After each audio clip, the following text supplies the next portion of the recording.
ठीक है, चलो कंटिन्यू करते हैं आगे का। कल जहाँ पे छोड़ा था उसी से आगे बढ़ेंगे। इससे पहले ये बताया था मैंने, नो एस्टोपल अगेंस्ट माइनर, यानी कि एस्टोपल का मतलब क्या बताया? एस्टोपल का मतलब क्या था? नॉट टू डिनाई, मतलब माइनर के अगेंस्ट अगर माइनर अपनी माइनरिटी का बेनिफिट उठाता है, अपने आप को एज अ रिप्रेजेंट करता है कि मेजर हूं, और कोई ऐसा गलत काम कर लेता है, फ्रॉड कर लेता है, कुछ इस तरीके की बातें कर लेता है, अपने आप को क्या दिखा के? मेजर दिखा के। तो ऐसी सिचुएशन में हम उसको ये नहीं कह सकते तो उन्होंने तो कहा था भाई तो माइनर है, तो मेजर है, तुझे तो देना पड़ेगा पैसा। नहीं, वो बाउंड नहीं होगा, नॉट टू डिनाई का केस अप्लाई नहीं होता उसके ऊपर। ठीक है, ये कल हम बात कर चुके थे यहां पर।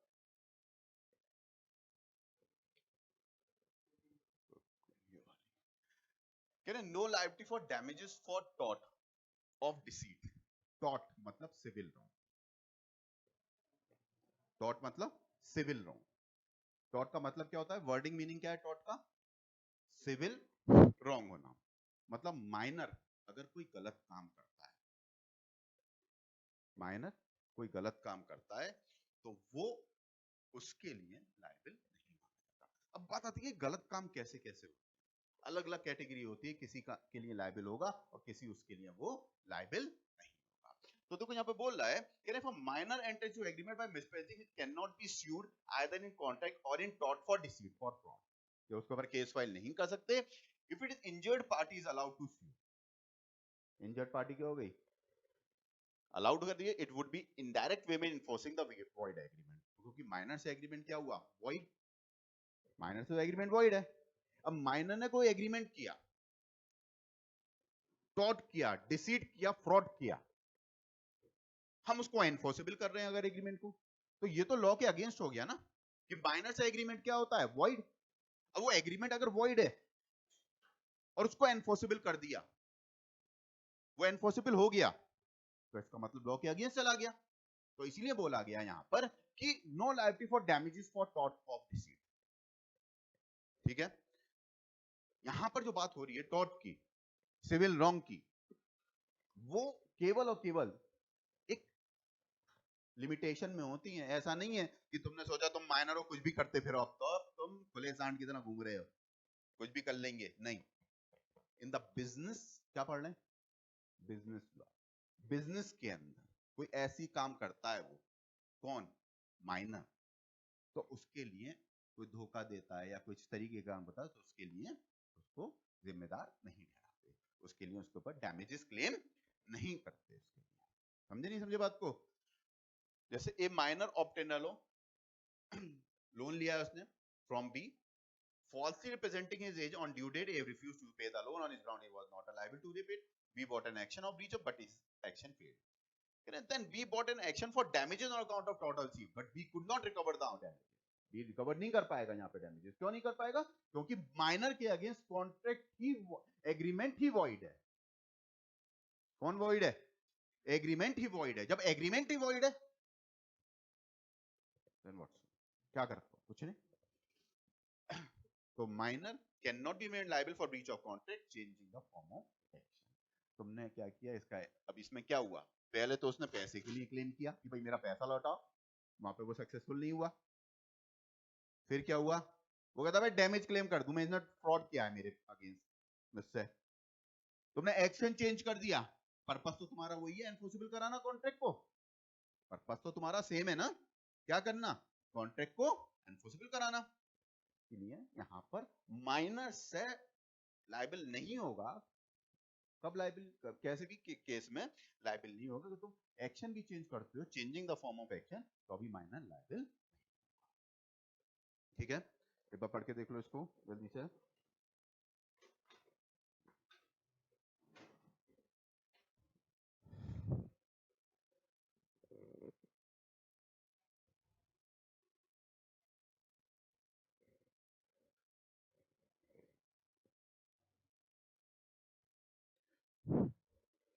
ठीक है भाई, देखो नेक्स्ट, नो रेटिफिकेशन। रेटिफिकेशन मतलब वर्ड सुना है कभी? रेटिफिकेशन क्या होता है?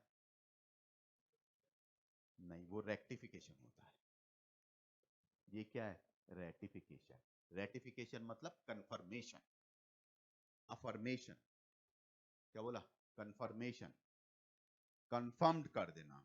तो मैं हुआ क्या, एक बंदा माइनर था, सपोज करो, एग्जांपल दे रहा हूं मैं तुमको, यहाँ पर एक बंदा माइनर था, उसने क्या किया, एक प्रोमिसरी नोट साइन करके पैसा उठा लिया, बिल ऑफ एक्सचेंज ड्रॉ किया उसने और पैसा उठा लिया। तो मैं पता चल गया कि माइनर है, तुमने इंतजार किया, इंतजार करता हूँ मेजर हो जाने दो इसे, तुम गए उसके पास, कहते हो उससे कि भाई तूने मुझसे 6 महीने पहले पैसा लिया था, एक काम कर, ये तो मैं कैंसिल कर रहा हूं, अब तू मेजर हो गया, एक नया बिल ऑफ एक्सचेंज ड्रॉ कर। मतलब जो वो माइनर था तब तुमने एक बिल ऑफ एक्सचेंज ड्रॉ करवाया, प्रॉमिस नोट ड्रॉ करवाया, अब वो मेजर हो गया तो तुमने एक उससे ड्रॉ करवा लिया, क्या, बिल ऑफ एक्सचेंज, एक्सेप्टेंस ले ली उससे तुमने। तो वो जो सेकंड वाला बिल ऑफ एक्सचेंज है वो वैलिड नहीं होगा, क्योंकि जब बंदा मेजर हो जाएगा तो कंडीशन चेंज हो जाएगी, उसके लिए फ्रेश कंसीडरेशन की क्या जरूरत पड़ेगी, हमको रिक्वायरमेंट पड़ेगी, फ्रेश कंसीडरेशन की रिक्वायरमेंट हमको पड़ेगी। तो ये कहा जा रहा है यहां पर इस पॉइंट में कि ड्यूरिंग द माइनर अगर कोई माइनर लोन वगैरह ले लेता है और बाद में हम उसको क्या नहीं कर सकते, जब वो मेजर हो जाएगा तो कंफर्मेशन नहीं कर सकते, उसका क्या नहीं कर सकते, कंफर्मेशन नहीं कर सकते। कह रहे नो रेटिफिकेशन, टर्म रेटिफिकेशन में भी defined as the art of act of confirming और approving. The doctrine of no ratification implies that an agreement made by the minor during the period of minority cannot be confirmed by him on attaining maturity. This is so because minor agreement is void ab initio and therefore cannot be made valid by ratification. उसको हम ratification के through क्या नहीं कर सकते, valid नहीं कर सकते। रिस्टोरेशन ऑफ प्रॉपर्टी और मनी,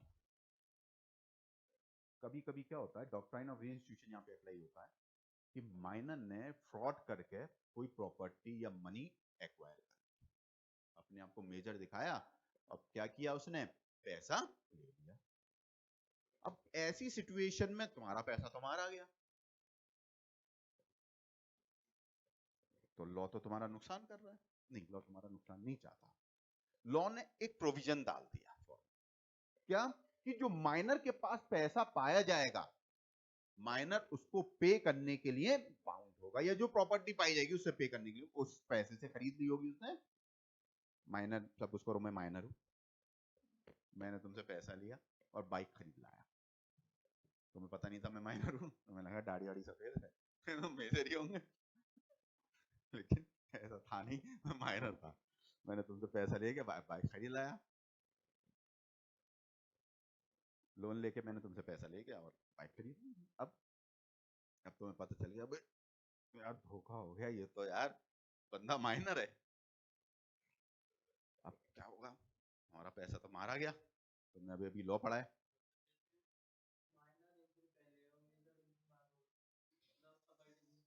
हाँ बीच में आ गया, कोई बात नहीं, माइनर तो माइनर है, कोई बात नहीं, जब लोन लिया था जब तो माइनर है, जीजेड को लोन लिया था, मैं उस दिन माइनर था जब तुमने लोन दिया मुझे, अब अगले दिन मेजर भी हो गया, कोई बात नहीं पड़ रहा, कोई फर्क नहीं पड़ रहा। तो ऐसी सिचुएशन में क्या होगा कि वहां पर तुम ये चाहते हो कि अब एक बिल ऑफ एक्सचेंज साइन करवा लेते हैं, चेक साइन करवा लेते हैं, तुम आए कहने लगे वो जो हम लोन दिया था उसके लिए एक चेक साइन करके दे दो, मैंने कहा ले जाओ, जाओ तुम भी जियो, खुश रहो, लेकिन वो चेक जो मैंने साइन किया है for the valid consideration, in the absence of valid consideration, valid नहीं होगा, कंसिडरेशन नहीं है, फ्रेश कंसिडरेशन नहीं है, तुमने जो चेक साइन करवाया किसके बेसिस पर कराया, पिछले के बेसिस पर कराया, जो पिछला माइनट्री के ड्यूरिंग द माइनट्री हमने वो किया था उसके बेसिस पर कराया था।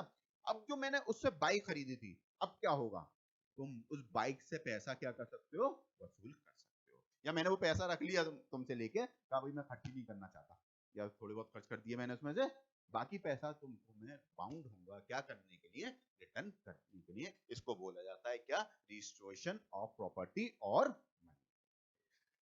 Sometime the minor receive some property और money by falsely representing his age, अपने आप को गलत रिप्रेजेंट किया और क्या किया, कोई प्रॉपर्टी रिसीव कर ली, in such cases the minor can be asked to restore restore करने को कहा जाएगा प्रॉपर्टी और money as long is traceable in his position. जितना पैसा उसके पास क्या हुआ, पाया गया, या जो प्रॉपर्टी है वो पाई गई,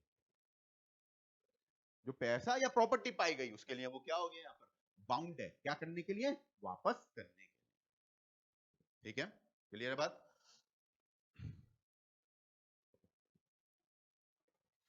बेनिफिशियल कॉन्ट्रैक्ट, जितने भी कॉन्ट्रैक्ट होते हैं जो माइनर के बेनिफिट के लिए बनेंगे वो सब वैलिड है। तुम माइनर को चेक दे सकते हो, माइनर से चेक रिसीव नहीं कर सकते। माइनर प्रॉपर्टी परचेज कर सकता है ना, प्रॉपर्टी परचेज करता है। ऐसा नहीं है तुमने देखा कि एक माइनर है प्रॉपर्टी परचेज करने के लिए तैयार है, तुमने कहा भाई चल प्रॉपर्टी हम तुझे बेच दे रहे हैं, तुमने पैसे ले लिया, प्रॉपर्टी उसको नहीं दे रहे, माइनर तुम्हारे पास केस फाइल कर सकता है। वो तुम्हारे बेनिफिट के लिए, माइनर के बेनिफिट के लिए कॉन्ट्रैक्ट बनाया। माइनर ड्रॉअर हो सकता है, ड्रॉई नहीं हो सकता। समझे नहीं समझे? ड्रॉअर कौन, जो कि बिल ड्रॉ कर रहा है, जो एक्सेप्टेंस रिसीव कर रहा है। ड्रॉई जो कि एक्सेप्टेंस देता है वो नहीं हो सकता। कौन?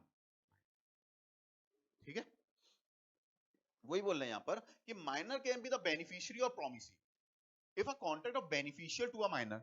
किसके लिए बेनिफिशियल है? माइनर के लिए।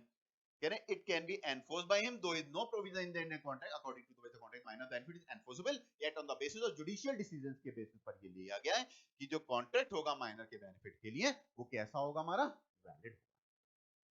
किसके बेनिफिट के लिए? माइनर के लिए बेनिफिट के लिए जो भी कॉन्ट्रैक्ट होगा वो कैसा होगा, हमारा वैलिड होगा। तो यहां पर a minor advance certain sum of money to be executed mortgage of his immovable property in favor of it as a security of money advanced by him. In this case, the mortgage can be enforced by as the transaction is for his benefit. The minor is capable of purchasing immovable property. Minor immovable property purchase कर सकता है. The seller refuses to hand over the property to the minor. बताया तो तुमने, minor ने property purchase करी, seller ने मना किया प्रॉपर्टी देने के लिए, तो उसके ऊपर क्या कर सकता है, केस फाइल कर सकता है।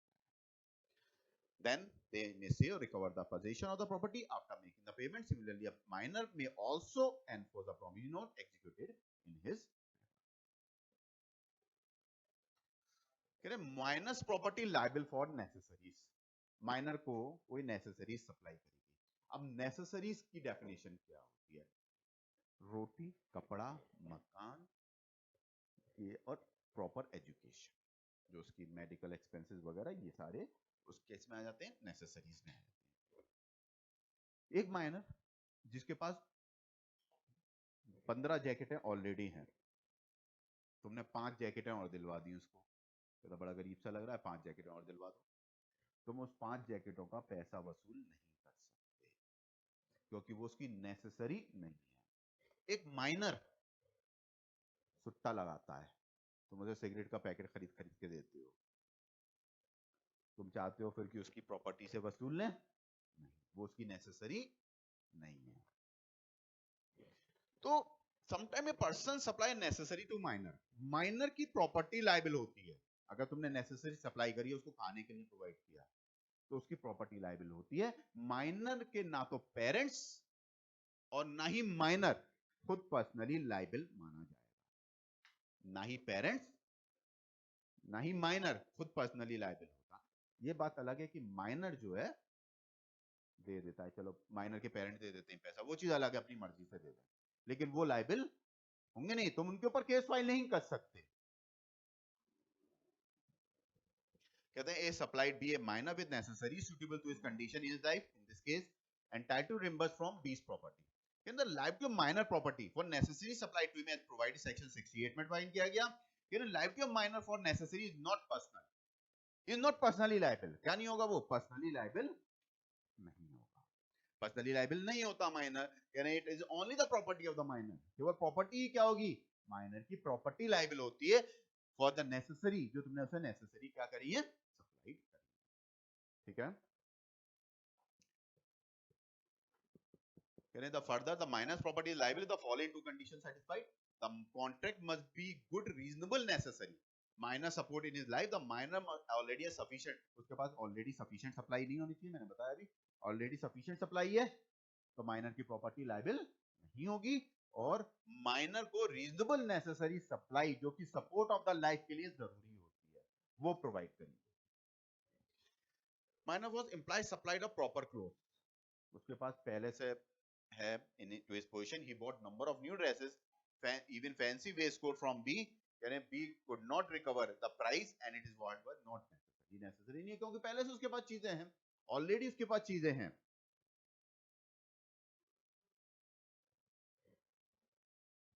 ठीक है.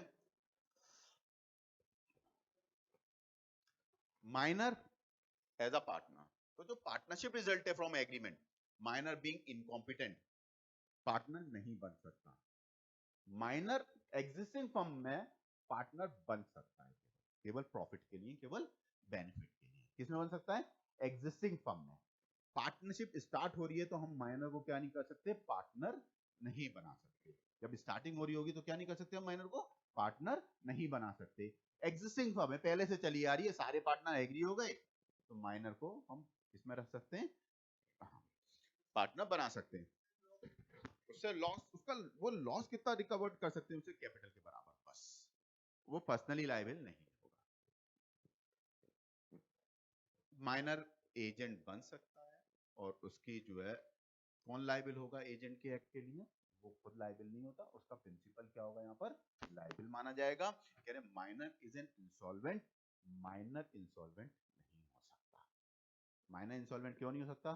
क्योंकि ना तो माइनर कोई कॉन्ट्रैक्ट कर सकता है ना, माइनर कॉन्ट्रैक्ट तो कर नहीं सकता, तो उसके बाद लायबिलिटी भी राइज नहीं होंगी, तो इसलिए माइनर क्या नहीं होगा हमारा? इंसॉल्वेंट नहीं हो सकता. Minor is competent to execute negotiable instrument. Negotiable instrument क्या होता है? बिल ऑफ एक्सचेंज, चेक और प्रोमिसरी नोट. ये क्या होते हैं हमारे? नेगोशिएबल इंस्ट्रूमेंट होते हैं. मैंने बोला माइनर एग्जीक्यूट कर सकता है, ड्रॉ कर सकता है, बिल ऑफ एक्सचेंज को ड्रॉ कर सकता है, चेक को रिसीव कर सकता है, प्रोमिसरी नोट को रिसीव कर सकता है, लेकिन क्या नहीं कर सकता? वो उसको एक्सेप्टेंस नहीं दे सकता, प्रोमिसरी नोट को ड्रॉ नहीं कर सकता, बिल को ड्रॉ करके तुम्हें, चेक को ड्रॉ करके तुम्हें दे नहीं सकता. तो यहाँ पर एग्जीक्यूट कर, कह रहे हैं minor is competent to negotiable and draw the negotiable instrument, cheque, bill of exchange, promissory note. Minor will be incur not incur personally liable नहीं होगा under such instrument, but the execute in favour of minor can be enforced. Liability of minors parent, जैसे मैंने बताया कि minor के parents और guardian personally liable नहीं होते. अगर कोई भी नेसेसरी सप्लाई करी गई है तो उसके लिए माइनर के पेरेंट्स और गार्जियन क्या नहीं होंगे? पर्सनली लायबल नहीं होंगे. माइनर की प्रॉपर्टी ही लायबल होती है. केवल कौन लायबल होती है? माइनर की प्रॉपर्टी ही लायबल होगी, वो पर्सनली लायबल नहीं होगा. The minor contract do not impose any liability on his parents or guardian even if the contract are for necessary.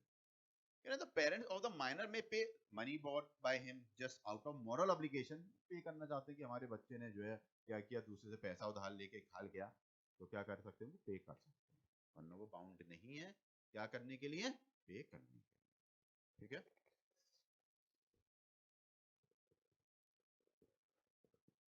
ठीक है, पहले पढ़ लो इतना, फिर अनसाउंड माइंड का स्टार्ट करेंगे. इतना पढ़ लो जल्दी से.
ठीक है भाई, आगे देखते हैं। देखो यहाँ पर agreement by person of unsound mind, मैंने तुम लोगों को अनसाउंड माइंड बताया था। कौन होता है अनसाउंड माइंड? जो बंदा रेशनल जजमेंट नहीं ले सकता। क्या नहीं ले सकता?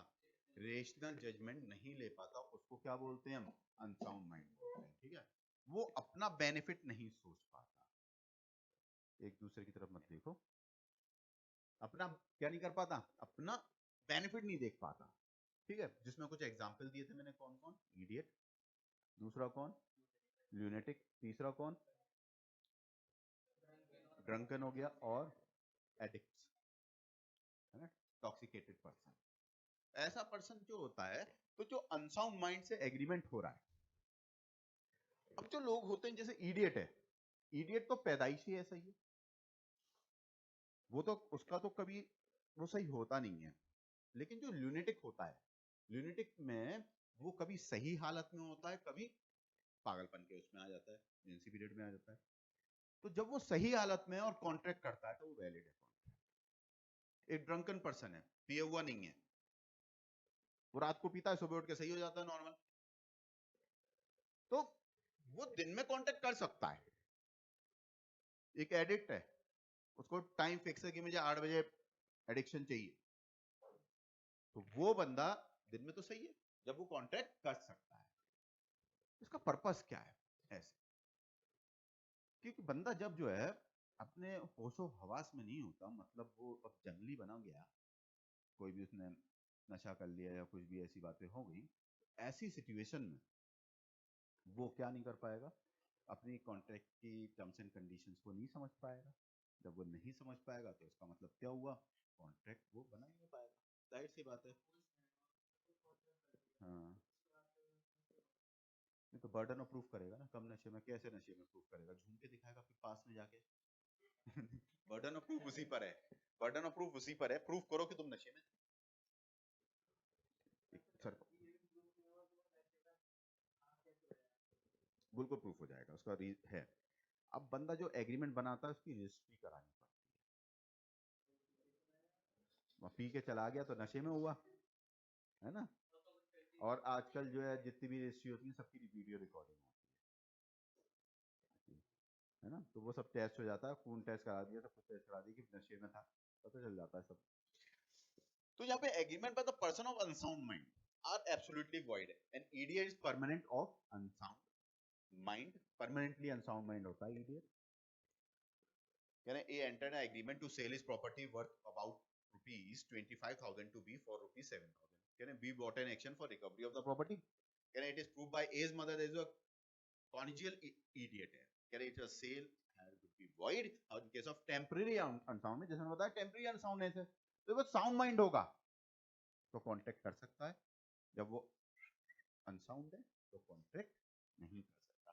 कहते मैं the person can enter valid contract at the time when he is a sound mind, contained in second para of section 12 of the Indian Code, which is used under a person who is usually unsound mind but occasionally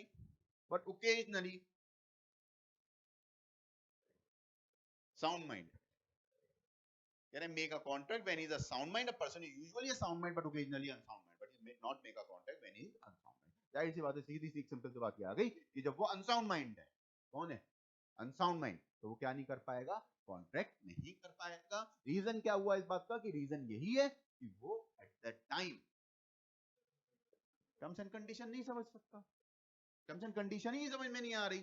तुम एक चीज देखना, गौर से कभी सोचना, जो बंदे में ऐब लगते हैं 99% केसेस बताता हूं मैं, वो माइनॉरिटी के टाइम पे लगते हैं।